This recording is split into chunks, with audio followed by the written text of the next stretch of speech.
দেখতেই পাচ্ছেন বন্ধুরা, এই বাচ্চাগুলো কি সুন্দর প্র্যাকটিস করার জন্যে সব দাঁড়িয়ে পড়েছে।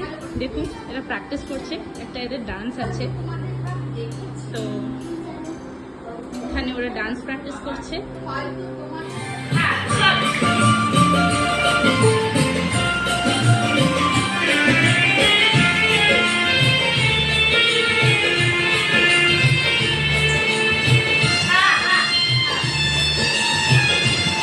ছোট ছোট বাচ্চারা নিজের একটা ট্যালেন্ট শো করবে সেদিনকে।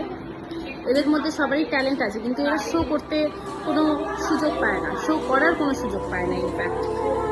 তো আমরা তো নেতাজি ভবনে যাচ্ছি এই বাচ্চাদের অনুষ্ঠান দেখতে, আপনারাও আসুন। থাকবেন তো নেতাজি ভবনে? বাই।